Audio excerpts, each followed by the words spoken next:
My name is Amanda Saviñón, and I'm the founder of Loyal Nana, and I'm here with Yanely Espinal, MissbeHelpful. Hey. And we're here to talk about money again and again and again and again. Yes. It's very important. It's all around us. That's right. All the time. In this, in this, in this, That's right. in this. It all costs money. My haircut. Wherever you're sitting, the things you're using to listening to this. So I had an interview previously for Loyal Nana, and in the middle of the conversation, the interviewee said something along the lines of, I don't know what I'm doing with my money, or like, now I'm making all this money, I'm just not sure like what to do with it. It's just there, and we just moved on to the next thing. But I just kind of grasped onto that, and I thought that, who else feels like that? You know, there must be other people out there who are in their late 20s, early 30s, who are now coming into 5 figures, 6 figures, often, and now have all this money that may be coming also from a low-income background, right, which is a bigger deal. So what to do now? 4 do's and don'ts if you are in your late 20s, early 30s, making some money, and what to do with it, what not to do with it. So first things first, I think a huge thing that people forget to do is pay yourself first. In the world of personal finance, it's called PYF, pay yourself first. But really what that means is that before you even think about rent that needs to be paid, or groceries that needs to be bought, or kids' school supplies you need to buy, like nothing that is a need is as necessary as you, and you have to come first. So that means a savings account at the very least, but hopefully somewhere where you're investing money for yourself. So that means that the first thing you do when you get your check is take however much money, 10%, 15, 20%, whatever you're comfortable with that you can afford, and put it away for you. That money's not going to get touched. It's not going to be used to buy anything. It is literally there as a cushion, as a protection for whatever comes your way later in life that you're not prepared for. You are prepared for, because you've been putting money aside for it, even though you don't necessarily know what that might be. Because what we were saying earlier is that a lot of times people who end up in a situation, they didn't expect it. They're like, how could it be me? How could I end up in this situation? You never think it's going to be you until it ends up being you. And so it's better to always be putting money aside for yourself first. And a lot of times people, what they do is they make sure they're trying to be responsible, and that's not a bad thing. So they pay their rent first, they pay their bills first, they get groceries, they cover everything that is needed. Then when you come to look at it, there's no money left. It's because you were doing everything that you thought you needed. But really, if you do put money aside for yourself first, whatever's left, you'll then be more strategic, and you'll be like making sure that you're not going to run out and using it for what's needed. So that's called pay yourself first. I think we have to start there. It's kind of like paying yourself for like staying alive, I guess, and for getting through life, you know, for like sleeping when you need to and eating when you need to. So exactly, you have to, because a lot of times what people do is they'll think, but I'm paying my rent and buying food, those are ways that I'm paying myself. It's like, no, the person who makes money when you pay your rent is your landlord. The person that makes money when you pay your cell phone bill is Verizon. You're not keeping your money yourself. You're giving it away. So you have to think, who makes the money when I invest it in an account for myself? Me. That's really, truly paying yourself. So definitely a quick way to do this is to create a savings account. And I do not recommend going to a big bank like Bank of America, Chase Bank, Citibank, TD Bank, all these Wells Fargo, all these big banks. They're going to give you the least tiny possible bit that they can get away with giving you, because everybody uses those banks because they're everywhere. Especially in the hood. Like you see those banks up and down the block everywhere, and they have ATM machines in the pharmacies and the stores everywhere. So, and I think it's comforting too, because you can step into a bank at any point and just be like, hey, this is my card, this is my issue, I lost my card, you know. And people feel like they need that, so that's why they have all those banks. So it's okay to have a checking account at one of those banks for sure, because you know that's where you're going to need to access money. But what I'm talking about with pay yourself first is a savings account. Mm-hmm. You do not want to have your savings account at those big banks, because they're not going to give you that much return on your investment. They're not going to give you that much profit basically off of your money. So with like I used to have a Bank of America savings account before I switched over, because I learned all this stuff. My Bank of America savings account was giving me 0.01% interest. That means every $100 that I saved at the end of the year, I get a penny back. So now my account goes up 100 at 0.01. And I have to keep saving 100 every year to make another penny. It's going to take me forever to grow my money like that. Mm-hmm. So I decided, all right, I got to not cut that crap out. I need to go to an account that's going to give me something. And so if you do a little research, you're going to see right now, 2018, 2019, the highest you're going to get is about 2%, 2.05%, you know, around 2%. And those are not big banks. Those are online savings accounts only. So accounts like Ally Bank, Synchrony Bank, accounts like Marcus by Goldman Sachs, these are online only, which makes it harder for you to take out the money. And that's the point, to build it up. If you don't have a checking account with a debit card, first handle that. Go to a big bank and do that, sure. But we're talking about savings. So you want to make it hard for you to not touch that money. So my first instinct going into the second do is, the first thing I want to do is, like, I'm making all this money. I have student debt. Like, student I have loans, 3 credit cards. Yep. I have all these things. Like, I just want to pay my debt, you know, like, I owe my auntie $100, you know, like, I'm going to pay all my debt out the way first to get that all out the way. And then I could be like, oh, well, what can I do with all this amazing money? Is that right? Like, is it good to, like, pay all your debt first? That's a good instinct. Like, it's a good instinct to have, because if you have a lot of debt and you're just trying to save money, at the end of the day, if you're not paying off that debt, you're not saving money, because your debt is growing. And so you're in the negative to somebody. So yes, you want to have that instinct. But when it comes to actually doing it, executing on this, it's all about the numbers. It's a math game. It's about, what are the interest rates? What are the balances? Like, because the interest rate is basically going to tell you how much it's going to grow, how fast it's going to grow. So I like to tell people who like hate percents and math and all that, percent is like the word cent. It comes from century, or like it's the same root. Century means 100 years. Percent means per every 100. So that means if you invest $100 at a 7% interest rate, you're going to get $107 back. That's really hard to find, a 7% interest rate return on your investment without being risky. So that's how you got to think about it. If I have a credit card and they charge me 21% interest, every $100 I spend on that credit card, if I don't pay it back on time, they're going to charge me an extra $21 at the end of the year for that $100. You can see how quickly that adds up. And people end up being like trying to get their head above water, but it's like it adds up fast. Mm-hmm. So it's all about the interest rate. Sit down and say, all right, I owe my aunt $100. That's growing at a 0% interest rate, hopefully, because your auntie hopefully loves you enough to not charge you interest. But let's be real, there's some family members out here who got a little side hustle. Gotta hit you with the 150 just for taking my time with it. I'm sorry. Right. So hopefully that's not true. We're gonna assume it's a 0%. And then if you have a credit card, it's somewhere in the 15, 16, 17, up to 20%, somewhere in the double digits, because credit cards are the highest interest rate debt usually. If you have a car loan, usually maybe about 7, 9%, 8%, depending on your credit. If you have student loan debt, if it's a private student loan, that is usually still single digits, like 8 or 9%. But if it's a federal student loans from the government, it's usually like 3%, 4, 5%. So that's really low.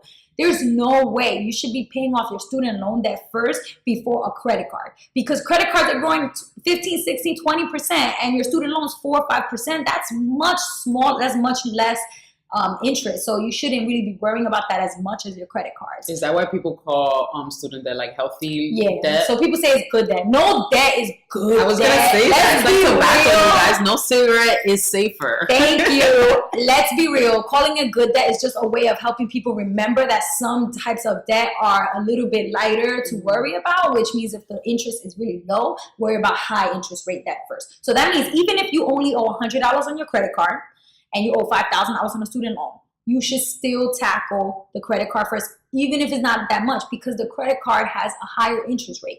Other way around, if you only owe $100 in student loans and you owe $5,000 on a credit card, you might be tempted to just say, oh, let me just pay this $100 and get this student loan out of the way. It's better for you to put $100 towards a credit card and leave the $100 on student loan just because of the interest rate. So at the end of the day, how you use your dollars should be basically determined and decided by the interest rates, and how the higher ones that you owe should be more priority for you to smash those, get them out the way faster, because they're killing you with those double-digit interest rates. And this comes with a lot of research, because these are a lot of like invisible numbers. Yes. I see them as like invisible things that are coming out of your wallet that you don't even know about. The fine print be like font 4, be like font 3. Why you can't read that? You need a microscope. Why? Because they want it to be hard for you to really make a plan, because the longer you take to pay them, the more money they make off of you. So it's really hard to get that. Sometimes it's easier to just get on the phone and call them and be like, what is the interest rate on this account? Because that way you get it, you hear it from somebody, you write it down, and you don't have to like get frustrated trying to That's how you do your research. Don't go online. Don't try to go on barclaysbanking.com or Chase. Just call them and be like, what's my interest rate on this card? What perks am I getting? And if you don't like what you're hearing, as you have told me before, just be like, okay, great. There's other banks that I'm aware of that aren't going to charge me for this. So I'm just going to go there if you can close my account. And then they're going to start giving you everything. Oh, yeah. They'll start offering you all the perks. Oh, wait, hold on. Don't close your account. We could offer you this or that. And a lot of times it might be worth it to stay. But sometimes if it's really not, like if you're getting charged crazy fees, it might be worth it to just close the account. Because credit cards, especially with high annual fees, that's how people get caught. You might not even be using the card, and all of a sudden January comes around and they charge you $150. And you're like, what? I don't even swipe the card. But that's the annual fee. That's the fee you have to use just to have the card open in your name. There's tons of credit cards out there that don't have no fees. So why would you pay for them to have an account for you when you can have an account with someone else? The only reason we would pay for them instead of doing the free account is because we don't know. We don't have the information. We are unaware, which is why we're here. Right. And sometimes they trap you. I mean, when I was 18, I remember I was in the Gap and they asked me like straight up, oh, do you want to save 20, 30% on your purchase? I was like, And this is before when I was 18, this is 10 years ago, when it was not illegal for them to not tell you it's a credit card. It's perfectly legal for them to say, just sign up here and we'll give you a discount. They didn't have to tell you that this was a credit card. Ooh, raise your hand out there if you got trapped too. 10 years ago at Gap and Old Navy. I should be raising all my hands. They got me good. I was like, oh, I could save $30. If I'm spending $100, I'm gonna spend only $70. That's nice. They go that percent again. 30% off means every 100 you get $30 off. So I'm doing my math like, okay, I could save $30. So of course I fill out the paper. Boom, I had a credit card at the Gap when I was 18. I didn't even know that it was a credit card. So that's the kind of thing where you gotta really ask, why am I putting my social security number? Why am I putting my date of birth? Why do you need this information? Oh, well, because we're gonna run your credit. Whoa. No, you're not. So you gotta ask those questions. Yeah. And also if you're just like, whew, okay. My debit's not that. I just want to pay it all off at once. That's good. Yeah, okay. It's okay depending. And we were saying this before about how it depends on what you're paying off. Because if you have a credit card that has $5,000 on it and you have the $5,000, you should definitely pay it all off in one shot because your credit score is going to improve like that. Like you're going to see like 100 extra points come in because one of the pieces of the pie when it comes to your credit score is how much you owe. The more you owe, the worse your score is. The less you owe, the better your score is. So if you pay that all off in one shot, you're going to see that you owe less and your credit score is going to jump up and it's going to improve. So definitely if it comes to credit cards and you have the money, pay it off. Don't be sending monthly payments to them. They're just making profit off you. But if it's a student loan at a really low interest rate, like if you have $5,000 student loan at a 2% or 3% interest rate, I would personally not prioritize that. I would just send my minimum payments because I know that I could invest that money in my Roth IRA or in an investment account in the stock market and make 4%, 5%, 7%, make more than the 2%. So the difference is money that I get to profit. So to me, I would stick with the minimum payments if it was like 2 or 3%.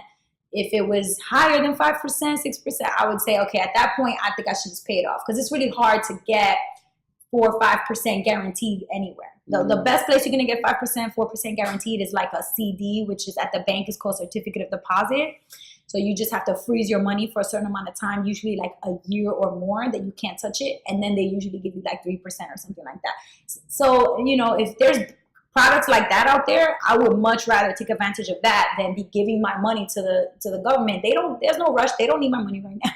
For real. They could chill. They could wait.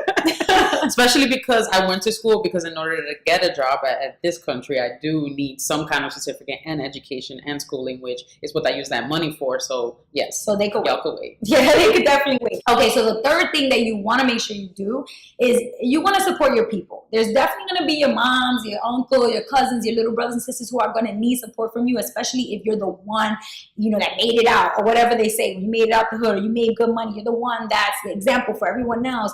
And so then you're going to feel like responsible to help your family. What you want to do is, yes, you can give, you can help, but you have to include that in a plan. You can't just, whenever somebody texts you, yo, let me hold $200, I'll give it back to you next Friday. You can't just be like, yes, yes, yes, all the time. Because you're going to see that you're going to start to resent your family. Yeah. You're going to start to resent your loved ones because you're going to feel like, damn, they only hit me up when they need money, or they think I'm a bank giving them money for free. Like, money don't grow on trees. Maybe because you are giving them money every time they ask for it. Exactly. And so it's like you have to start thinking, okay, how can I control this? How can I do it in a way that actually helps me and them? It's not just a one-way street, money coming out, money coming out. It helps me because when it's statistically speaking, data shows that you feel better and you're more happy and joyful when you give. So it is a good thing to give.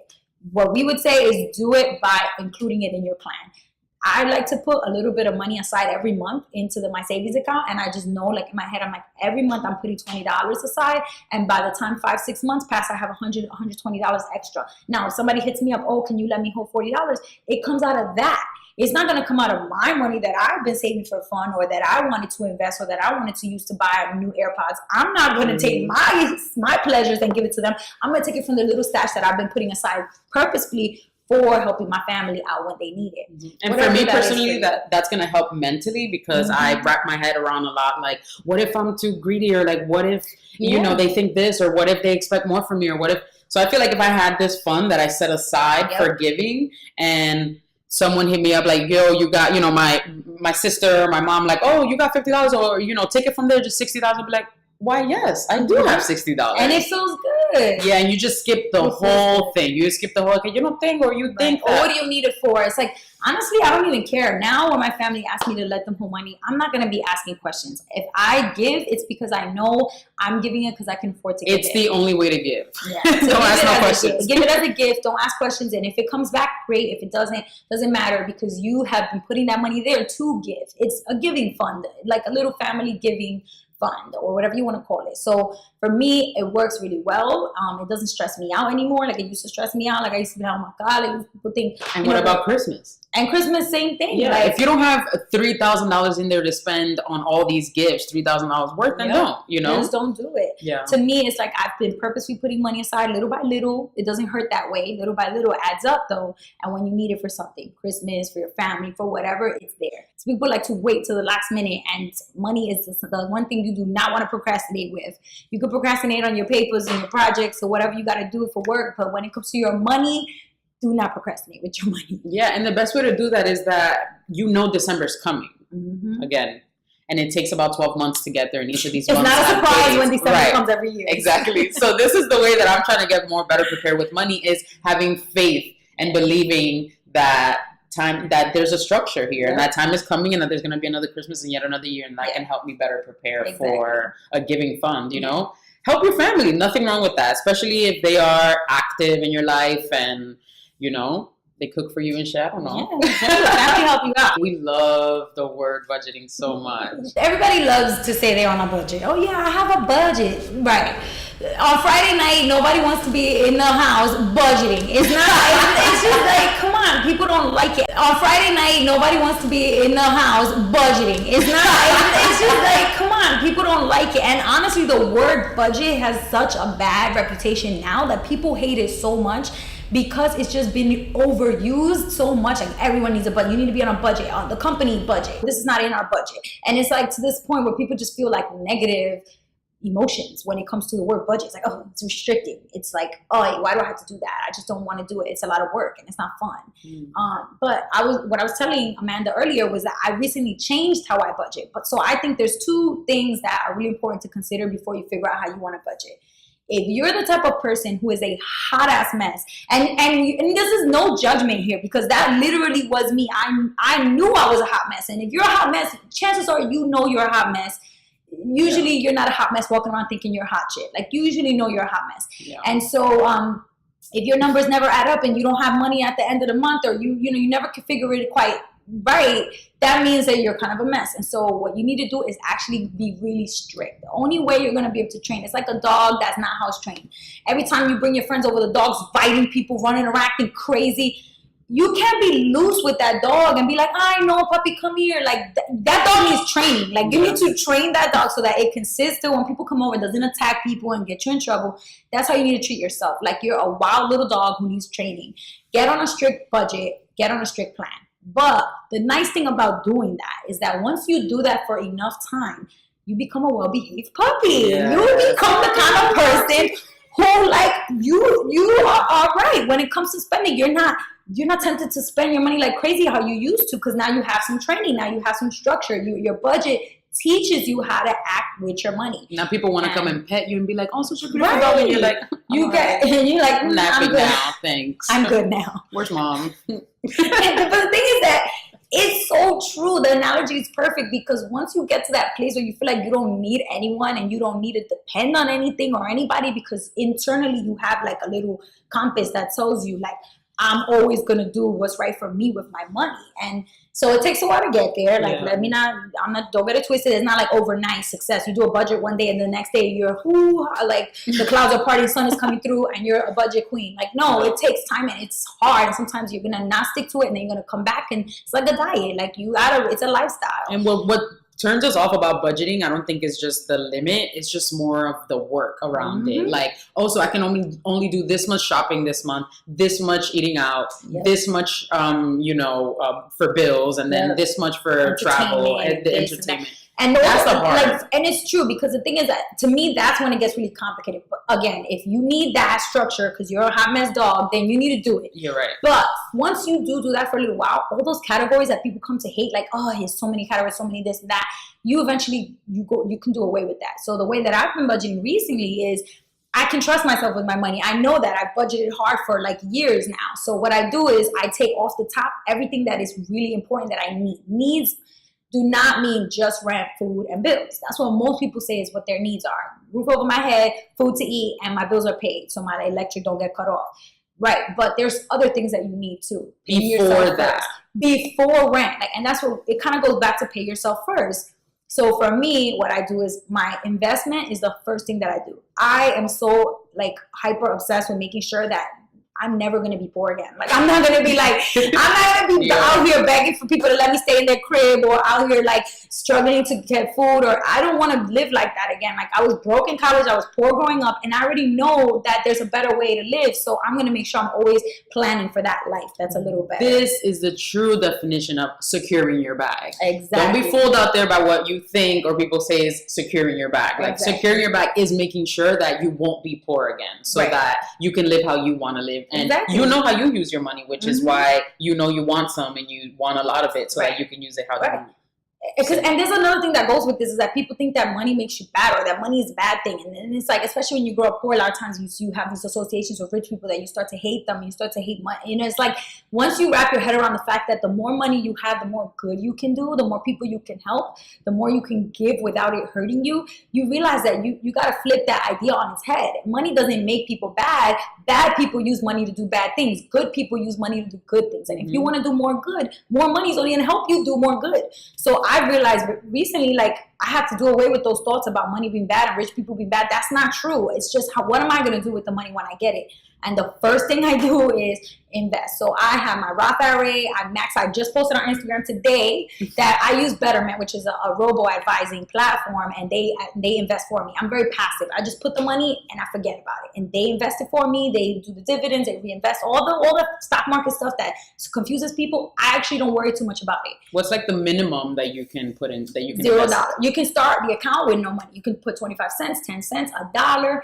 That's why I chose Betterment, because a lot of the other platforms out there have like $500 minimum or like, and that immediately puts a wall up, especially people from the hood. I'm sorry, $500 minimum. Like, where is that a minimum? That's a lot. That's a maximum amount. That's a lot of money. Like, I'm trying to reach that. So a lot of times that's, you know, where people are coming from. So when you see a minimum balance, 1,500, it makes you like off-put. It's like off-putting. So I chose Betterment because I like that. And I started with like $50.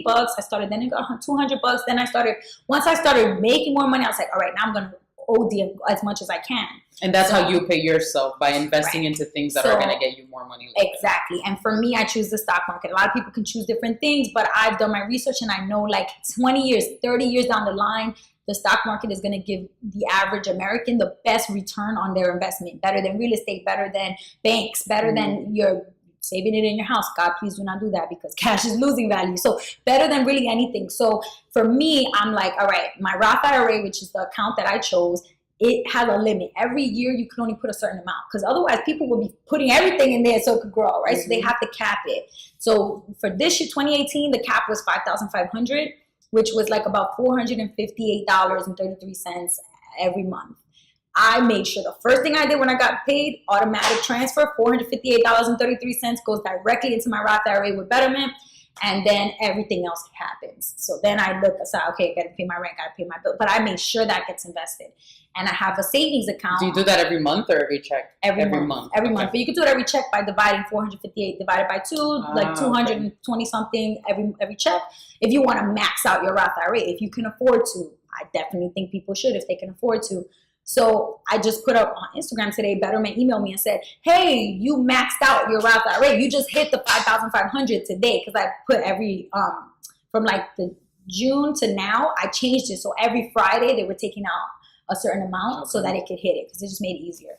So then today they were like, we took out this amount and you hit the 5,500 to make your life easier, because if you put more than that, you get charged fees and taxes and penalties. So they're like, basically, we're going to lock your account so you can't contribute anymore, so you can make sure you follow the rules. I was like, look at that. Like, that is awesome. Yeah. They even make sure they look out for you. So I hit my max, but I can continue to save. Like, I have more money that I want to invest. That is not going to go in a Roth IRA because that's specifically for retirement. So I would just do general taxable investing. So I would just go to open a fund. I would start putting like an index fund. I like index funds. If you guys look up Warren Buffett and all those investment guys, they talk about index funds, because it's usually like the best way to not be too risky with your money, because a lot of people that don't have a lot, you don't want to risk too much. You don't want to take too much risk and be like crazy out here, because you don't want to gamble with your money. And so index funds is a good way to like what they call hedge your bet, which is like to make sure that you're not being too risky. So that's what I do when I have extra money. But the first priority is max out that Roth IRA and then pay everything that needs to pay. Have a savings account with at least $1,000 in it in case of emergency. That's that PYF, pay yourself first. And when you hit that 1,000, everything else goes to investment. So once I do those things, then my rent gets paid, my groceries and all that stuff. And again, if this sounds like a lot of money to you, if you're where I was a few years ago, where $458 a month is way too much money, that's fine. Do 55 a month, do 22 a month, do 17 a month. Start with a number and stick to it every month, because that behavior that you're building of consistently putting money aside to an investment account for yourself is what matters. The numbers don't matter as much. As you get older, you'll start to increase it. But right now, just commit to something and stick to it. This is leading us perfectly into 4 things to not do. Avoid. As you are making money. Avoid, avoid, avoid. Do not do these things. No. At all. These are the pitfalls, right? These are the mistakes that are easy to do, but if it's so easy, it's not worth it. The hard things are what's worth it. So she was saying earlier, the budget is hard. Oh my God, it's a lot of work. The hard work means it's probably going to be worth it for you. And this is also a good time to take in the sting, or like if you feel attacked, or like all these things, you're probably doing this unbeknownst to you, which is why we're here. Yeah. Don't judge. Again, no judgment, right? Because everything that I'm about to say don't do, I used to do. And that's why I'm trying to say don't do it, because I wish I could go back in time, undo those things. And tell yourself, young Yanely, don't do it. Girl, look, I'm coming back I'm here from the future. Don't do this. I wish I would have had that. But so here's the first don't. The first don't is lifestyle inflation. This means basically you're going to feel tempted to inflate your life. So fill it up with things. Now that you're making more money, you're going to get a better car. You're going to get a nicer place. You're going to get more clothes. You're going to get expensive watch. You're going to get expensive iPhone X. You feel like because you make money, you want people to know that you make money. So you want to show that you have it. And that's the thing that is the most dangerous. So I was telling Amanda about this book called The Millionaire Next Door. In that book, they show all these interviews that they have with people, and all the research shows that at the end of the day, the people that have millions of dollars or that earn millions of dollars in their lifetime, some of them have an easy time saving it and holding on to it, and others of them, they don't even have anything to show for it. So the first people that never have money to show for their hard work is doctors.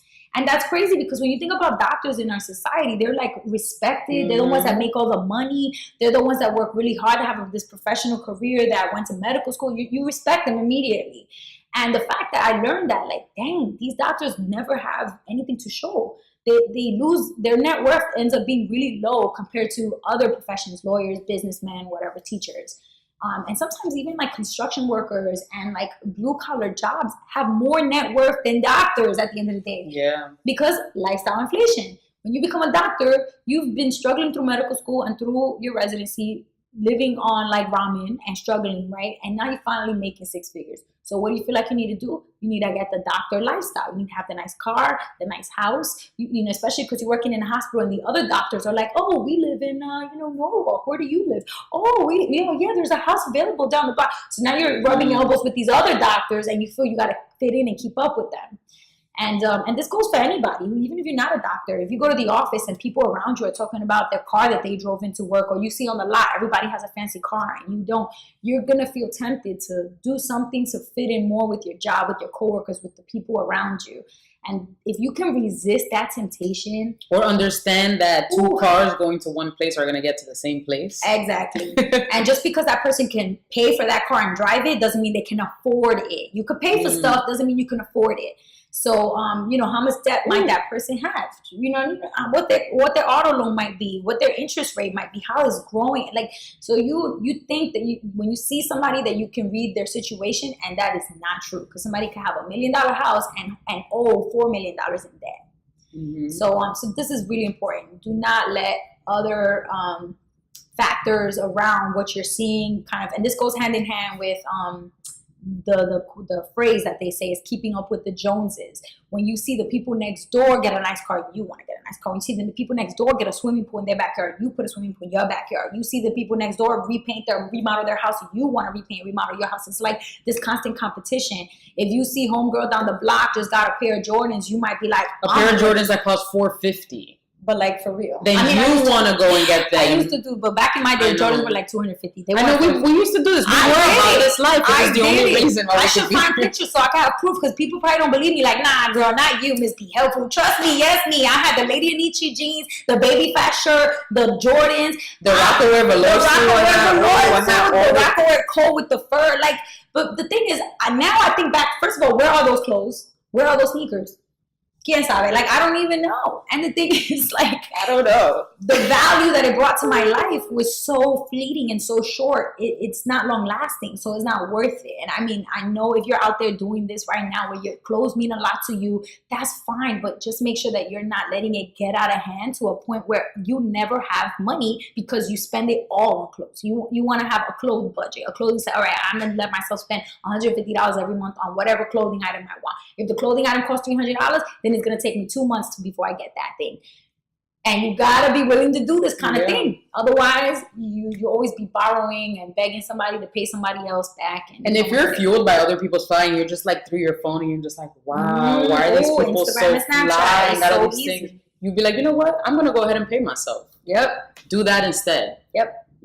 Make yourself feel good in other ways, because comparing yourself to other people a lot of times doesn't even make sense, because people post on social media their best self. Nobody's going to post how much debt they have and how they was crying last night because they had a fight and frustrating about money. And how that credit score just doesn't increase. And how their credit score is stuck and they can't get it up. There's very, very few people that are willing to be that honest and vulnerable. You're not going to see that on social media, and that's not what social media is for. That's right. So when you go on social media and compare your normal self to someone else's glorified self, it's not an equal comparison. So just don't even do it. Just don't even do it. Think about the loudest alarm you've ever heard and all the flashing lights like danger, danger, problem. That's what that is when we compare our very normal selves to whatever we're seeing on our phones. That is so true. So I'm guilty of this, because I do this myself, and I try hard when I'm scrolling. I'll be like, oh, look, she has like a house and a husband and a baby, and she has this life. And then I check myself. I'm like, hold up, but I have this, and that. So I know what you got to kind of check yourself and know that everybody's life is different, and you're going to get to things when you get to them. And also, I hope they rescue that dog, because why buy a dog? Yes. You can rescue one. Just like a car. Don't buy a brand new car. Get a certified pre-owned. Like, there's so many things out there. People, you think the basic thing to do is to just go spend money, but it's not. The basic thing to do is to go save money. Yeah. Try as hard as you can to save everywhere you can. And this is not all just in case of emergency money. Like, I just want to have, because you never know. This is all like, let me take it easy. Like, let me take it slow. Let me actually think about myself at 48. Yes. Let me think about myself at 60. What am I going to want? Second thing you should not do as you are making 5 and 6 figures. It is okay to give to family. But what you don't want to do is start being that person that gives money all the time to everybody because you want to show that you have it and you don't want anyone to think that you don't got it like that. And more specifically, relationships. And the reason why this other person versus like your family, you're always going to do whatever, right? But the reason why this other person counts is because blind love, right? That's right. We were just talking about there's so many celebrities that we can learn from, like Aretha Franklin's recent passing, or not that recent, but you know, when she passed, she didn't even have a will. She didn't have a trust. There were so many people that were waiting around to see what was going to happen with her money. But if she owed, which she did, owe money to the IRS. Turns out she owed a lot of money to the IRS. That comes off the top first before anybody could see any money. So you have to constantly be thinking like, all right, this is not just about me, but I have to make sure that I'm all right and that people that I love are all right. So it's okay to, you know, but don't OD on it. Don't start giving everybody money, and especially in relationships. So just like Amanda said, there's people, like I was telling her that I've read a whole bunch of autobiographies this year, and the common thread that, especially me with my, like, I'm always thinking about money. So like when I'm reading this, I'm reading the pieces about money stand out to me the most. In Trevor Noah's book, Sonia Sotomayor's book, Gabrielle Union's book, so many books that are autobiographies that I read this year, they all had a thread around money. Either them or their mother or somebody in their life was giving money in a relationship because they were blindly in love. And money and love just... When you feel like you love this person so much and you have money and they don't, you want to give them money. You want to give them love. You want to show them that you love them. So you just give money, or you make mistakes like co-signing loans for them or opening credit cards for them or letting them spend in your name. Like, those are decisions that are so like in the moment that, again, it's not thinking that long-term thought process of like, all right, what about in 5-10 years? And I'm not saying you want to constantly think in love like, oh, what if this doesn't work out? That's not true. You obviously want to give your best love as if it's going to work out. But in the event, again, just like death and life are 50-50, a relationship working out and failing are 50-50. So if you end up being the type of person, which in all of the autobiographies that I read, all of their stories and accounts show somebody making a huge mistake with their money and that relationship not working, didn't, you know, become fruitful, ended up like never got their money back, never saw their money. So relationships are the place where it is the most tempting to give money and the place where you should really think about it the most. Yeah, and something you said earlier that really stuck was that if you are going to give to your boyfriend or your girlfriend, just treat it as a gift. Yes. You know, they might not give it back. And if they don't, cool. And if they do, it's like, okay, great. Right. Because when you give Christmas gifts, you don't expect the person to give that back to you. If you give your mom a coat, why the heck are you going to expect her to give it back to you? It was a gift. You gave it to her so she can have it. Same thing with money. If your boyfriend or girlfriend or partner asks you for $50, $100, $500, whatever the number is, and you don't have it to give as a gift, then you need to say, I don't have that. I can't do that because I'm not in a position to give it away. Now, they might come back at you like, but I got you. I'm going to pay you back. I'm going to give it back. And then you have to remind yourself that you can't afford to risk not getting the money back. This is still a gift, whether you're going to pay me or not, and it doesn't matter what they say. I'm going to give it back to you. It doesn't matter. It's still a gift. If it comes back to you, great. How nice that is. You just got extra money. Add it to your pay yourself first or your investment or to spend on nice things. But you didn't count on that money coming back. And that's the only way I give now. When I get texts from anybody in my family, I'm not going to tell. I'm going to always put nobody on the phone. If somebody in my family y'all are safe. hits me up, or a friend hits me up asking, yo, let me hold this, let me have that, I'll pay you back.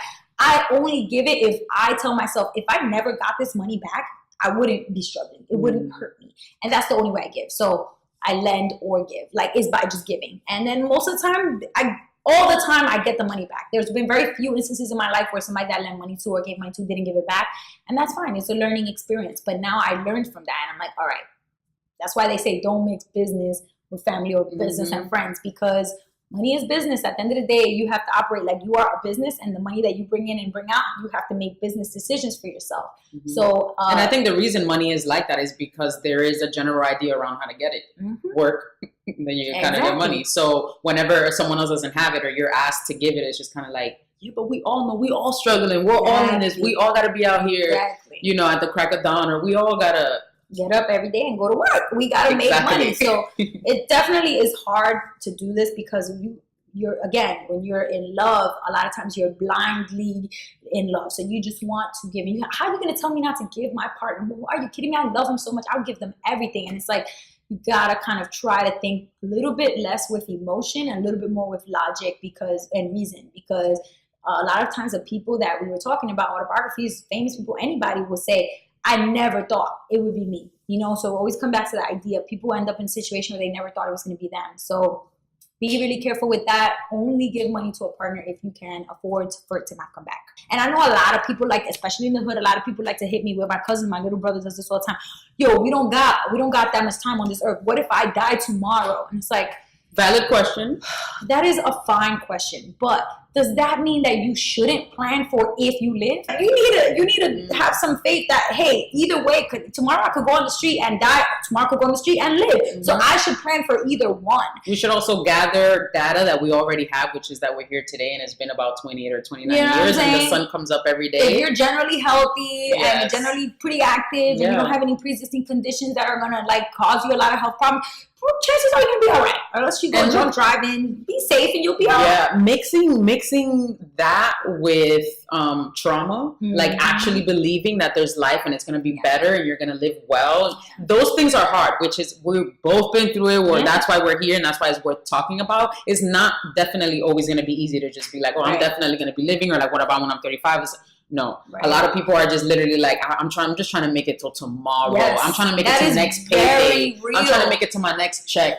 I'm trying to, so that mixed with trauma could get a little iffy, but the way to make that better and to aid that is this. Yeah. Talk about it. That's right. And also my thing too is like, I had to change the way I was thinking about it. Like you can't be that selfish to think that if you die tomorrow, you should be spending all your money living the best life today. Because what happens when you die? What is the ripple effect? What happens if you die? Yeah. The ripple effect on your moms, on your dad, on your cousin, your grandparents, on your family, your kids if you leave behind kids. Think about how amazing it would be if they didn't have to struggle to come up with money for your funeral because you left behind a little pot of money to cover your coffin and your flowers and your basic little ceremony and your if you choose to do a religious ceremony, whatever you do.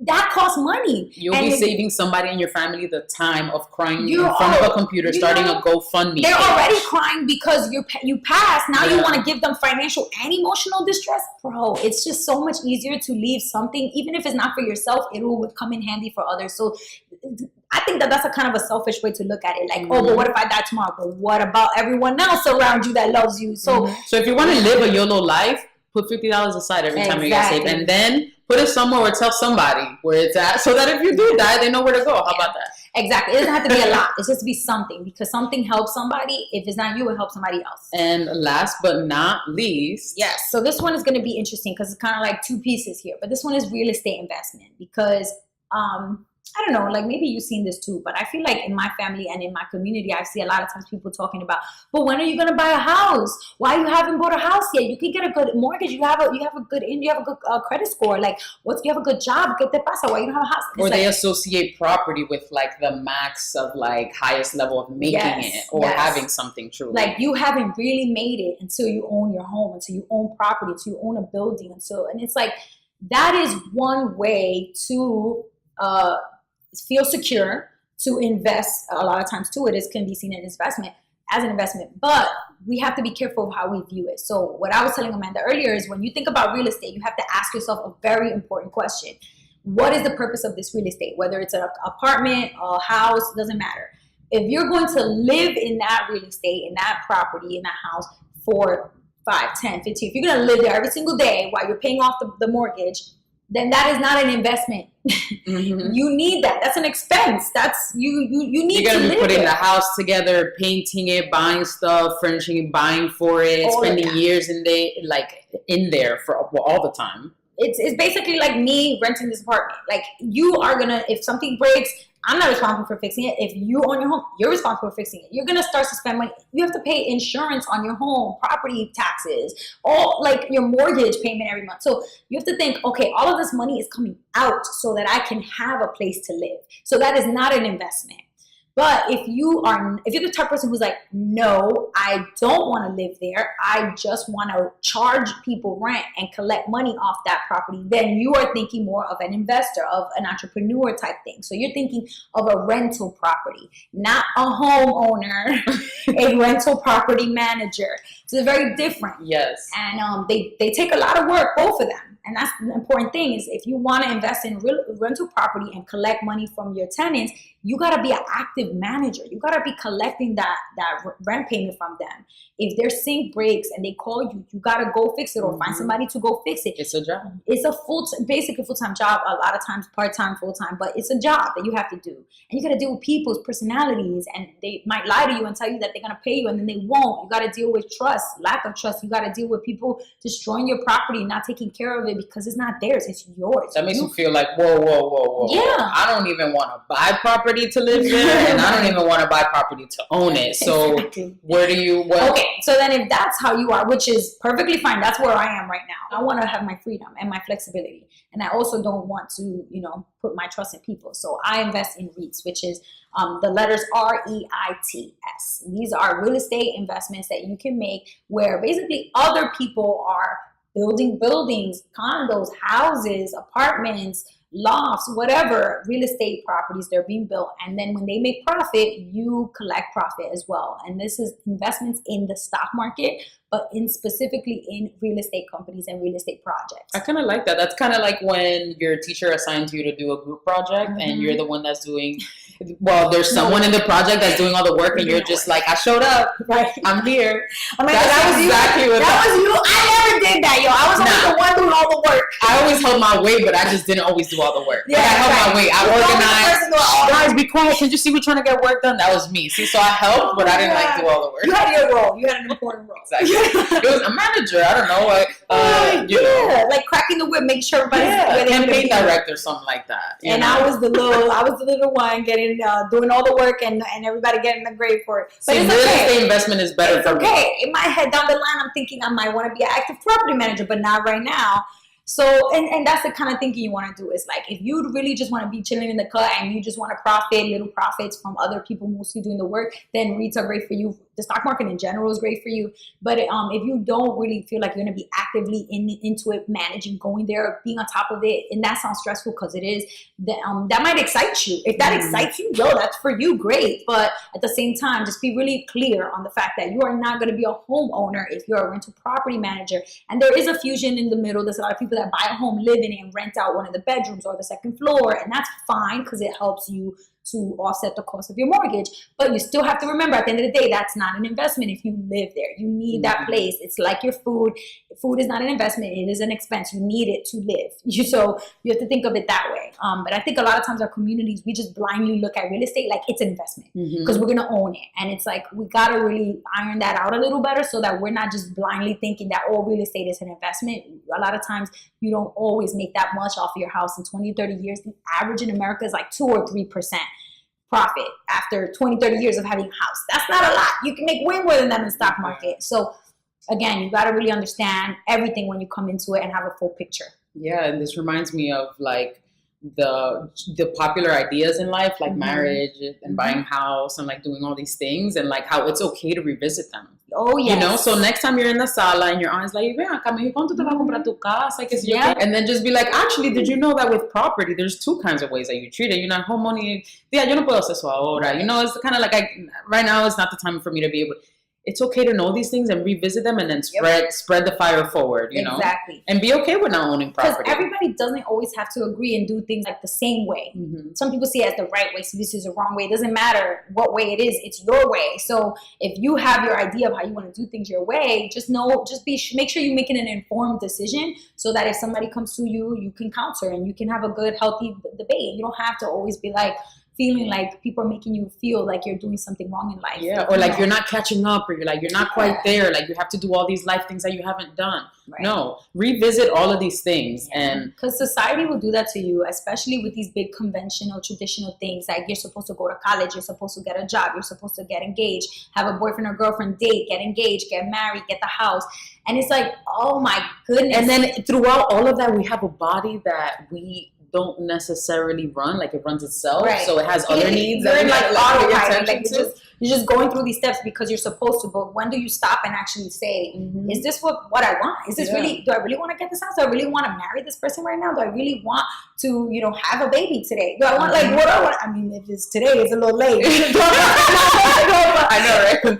If it's for today, yeah. But, you know, again, just challenging those decisions and those you know, those norms that we just accept it, we take it blindly. If you do want to do it, great, but do it because you want to, not because you feel like that's what's next or that's what you're being pressured to do.